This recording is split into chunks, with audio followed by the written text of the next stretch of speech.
This is Nixon. Oh, here he goes! My goodness! They may not like the cold, He's taking it the distance! And Jones going all the way! Touchdown! but they represent the green and gold. Love to Watson. Going deep, has a man, is caught, Watson is in, touchdown Green Bay! Welcome to the West Coast Cheeseheads podcast.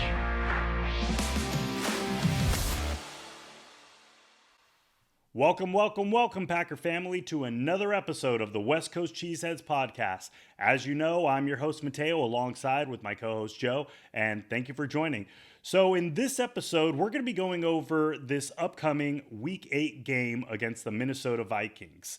But before we do so, I do want to, once again, just spread a huge thank you to all of our listeners out there for constantly joining us and supporting us as we get things underway with the podcast. And if you haven't yet, please like and subscribe to our YouTube channel on the West Coast Cheeseheads Podcast. You can also find and follow us on Facebook at West Coast Cheeseheads Podcast, Instagram at WC Cheeseheads Podcast, or Twitter and TikTok at WC Cheeseheads. We are here to provide you with all information, anything and everything Packer related. We may not like the cold, but certainly still rep the green and gold. So, Joe, how's the week been treating you? It's been doing good, Mateo. It's doing good. Happy Thursday. One more day in the week before the weekend. Happy to get this weekend started. Happy. Hopefully, Packers can play some decent football this weekend. To be honest with you, I don't mind if they win or lose. This week will probably determine my full support as far as whether they should continue to win or continue to tank. So, excited to see what they're going to do. Going up against a pretty good Vikings team who's coming off a pretty impressive win against the 49ers. Yeah, it really was. And all of that without Justin Jefferson, too, because their big highlighted wide receiver with Justin Jefferson out now, Jordan Addison, he had 2 touchdowns in that game against the 49ers. So he's going to be someone that we're really going to have to look forward to, or not necessarily look forward, but make sure that we can get the coverage on him. So yeah, we got to keep our eye out on him. Yeah, we do. Okay, well, first thing I want to touch subject on is this Thursday's injury report. So looking at it, we still have some pretty key players on the injury report. And, this has just been a topic of subject for the whole season. I mean, I'm still looking, and Jair Alexander still on the injury report. He was limited yesterday, but did not participate today. Also, Luke Musgrave has not participated in both Wednesday or Thursday's practice. And all of that is under a form of concussion protocol after he took that nasty hit in the Broncos game. And then Aaron Jones, still on this injury report, didn't participate yesterday, which, I wasn't really too concerned with. I think they are just trying to rest him because he was limited in practice today. So there's a lot of people, but somebody that did make the injury report for this Thursday's practice, Preston Smith. I mean, it's just nonstop. We constantly are just getting new people added onto this list. Devontae Wyatt is still on the list. Devondre Campbell is probably the only person that I'm seeing that's on this list that I'm kind of excited to see that he's actually limiting his participation because he's been out since that game against the Lions. Yeah, we definitely have some key players still on this injury report. You mentioned it in a video that you posted on our Instagram account earlier this week that guys like Eric Stokes and Savage have hit the IR actually, and then we had to bring in some guys from the practice squad. So that's a huge hit for our defense. Just right now, it hit me that my speculation on Aaron Jones is that, yes, I think that we are really pumping the brakes on him, really trying to limit his snap counts right now. I think we're actually, if I was a GM, my guess is that because I don't see us doing very well this season and we potentially go into a tank mode, if I was a GM, I would be telling Matt LaFleur to kind of limit Aaron Jones' snap count, but to also get A.J. Dillon out there on the field more to build up his value. I could potentially see A.J. Dillon getting traded at some point this season to a contender for a backup running back role. The more I think about it, I really think that's what the Packers are doing, is kind of limiting Aaron Jones' snap count, really resting him, giving him as much time as possible to come back from his hamstring, and really giving A.J. Dillon a shot at the field to build up his value to dish him off to some other team pretty soon. Yeah, and that's a pretty good speculation right there. I mean, because as of this point, I mean, from most of the reports that I'm seeing, the Packer team is really saying that they're ready to see Aaron Jones out there, and Aaron Jones himself has said that he hasn't felt better than he has going into this Week 8 game. So, yeah, you make a really good point there. We could really just be trying to build up A.J. Dillon's trade potential, so that way we could end up coming up with somebody else, possibly even a very positive veteran wide receiver. So, yeah, I think you make a really good point there. My guess is if we're gonna trade away A.J. Dillon, my guess is we're probably gonna build towards our future and go after some type of late round draft pick. It would be my guess. But yeah, I could definitely see A.J. Dillon being on the trade block here. Right. Okay. Well, looking at the Vikings, they're not as beat up as us, but one key name that I am seeing on their injury report, TJ Hawkinson, with a foot injury. He didn't participate in yesterday's practice, but did have limited participation in today's practice. Don't know what that means going into this Week 8 matchup, because if Hawkinson and Addison are both out there, we saw what they did to the 49ers secondary, and with our beat-up secondary, this is really going to be a key point. And so, like you mentioned, hopefully these rookies that we picked up from the practice squad can really show that they can cover the positive output that comes from both Addison and Hawkinson. Yeah, well, Minnesota, like you mentioned earlier, Minnesota does have the second best passing offense in the league right now, and it's really a tribute to Justin Jefferson with 500 something yards already. But Hawkinson and Addison are definitely no joke, and if they're out this game, they'll definitely even up the playing field a little bit with our secondary being so beat up. Yeah, we'll see what happens. Both of them were limited today, and both of them didn't practice. Hawkinson did not practice yesterday. He was limited today. I actually don't see. You're seeing Addison on the injury report still? I'm sorry, I'm not seeing Addison on the injury report. It was just Hawkinson. Addison is good to go. He'll be fine. He'll be out there. Definitely got to put our top-notch secondary defender on him. But if Hawkinson's out, that's a huge loss for them. Hawkinson is such a pivotal part of the Vikings offense. Regardless if he's out there or not, these new guys like Valentine, who we brought in from the practice squad, are really gonna have to step up and show the Packer management team that they deserve to be out there on the field. Correct. Okay, well, now let's move on to the next segment. What do you think, Joe, are going to be the keys to success for us to walk away with a win in this game? Well, I mean, we're going to sound like broken records here.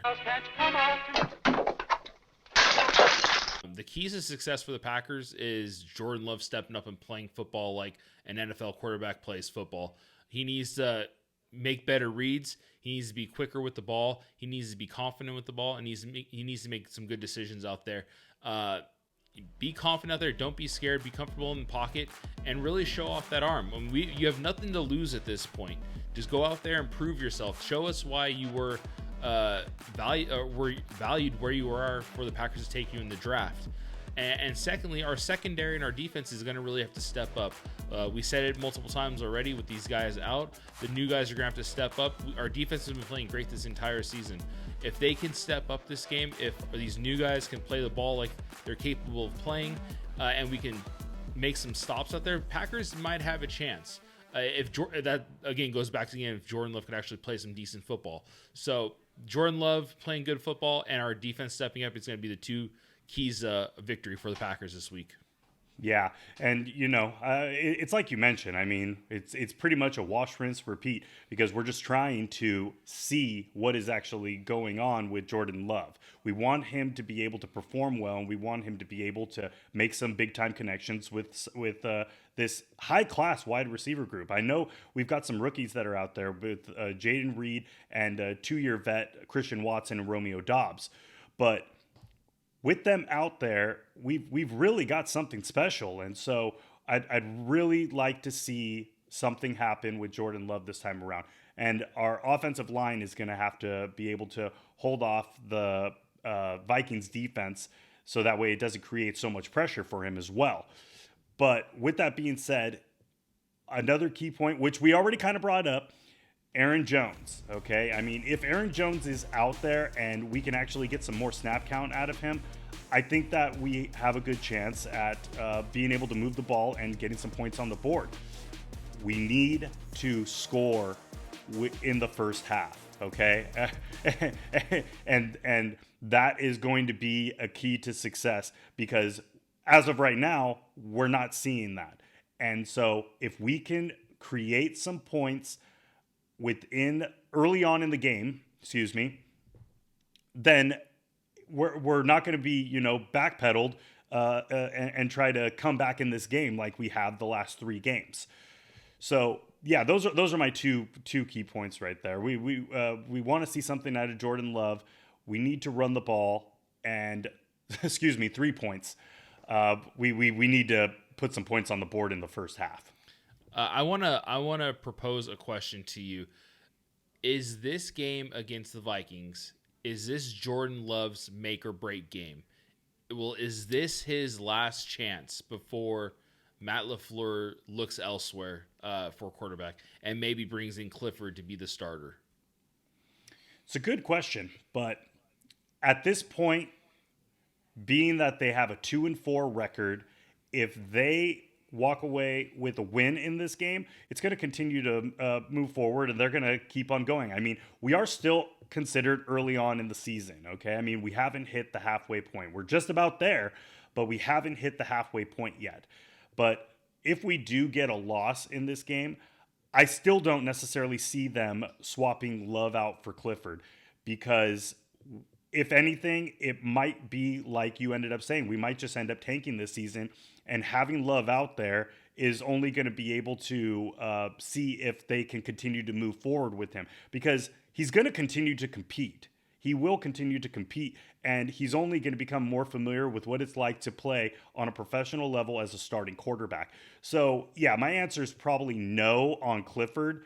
They could potentially do something kind of like New Orleans ended up doing after Drew Brees ended up leaving, where maybe they switch off between Love and Clifford. But other than that, no, I think Jordan Love is going to continue to be our starting quarterback, at least for this season. During our preseason prediction episode, or during our preseason prediction episode that wasn't on YouTube but was on Spotify, we made a statement that it's going to rely on the first half of the season to determine the direction of the Packers with Jordan Love. Like you said, we're about halfway there. After week 9, our 8th game will be halfway through the season, and throughout these first half of the season so far, again, we sound like a broken record, but Jordan Love hasn't been that quarterback that we know that we can rely on.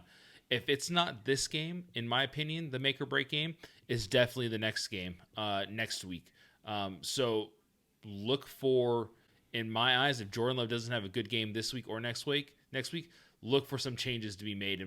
I think a lot of changes will come after that. Yeah. Okay. Well, now Joe, prediction time. How do you feel that this game's going to end up ending? I don't have much confidence in this Packers team right now. And although the Vikings have some key players out, like Justin Jefferson and potentially Hawkinson, the Packers have some very key players out and on IR, like Stokes and Savage. Jair potentially won't even come back this week. We'll see if Aaron Jones gets into a higher snap count. I think the Packers are too beat up. I think we're too unraveled right now. I don't think we're playing as a team. I don't think we have any leaders out there, and Jordan Love just isn't it.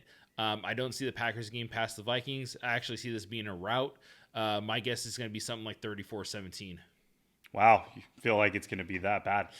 Yeah, well, you know what? Most of my predictions that I've had thus far have been us walking away with a win, okay? I mean, and, rightiously so. I mean, we really thought that we were going to be able to cruise on by when it came to the Raiders and the Broncos.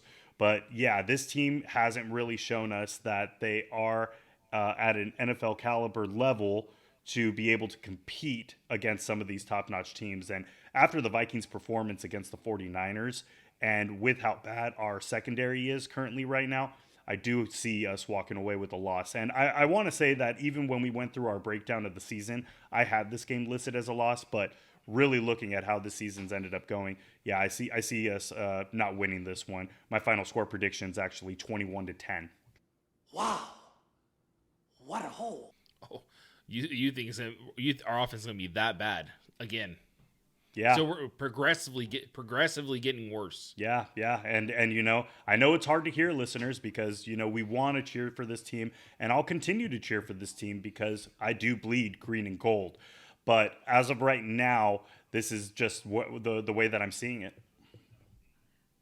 Yeah, I hear you. I understand, and it might be a bloodbath this weekend. It might be a bloodbath. We'll see. Yeah, let's hope for the best, though.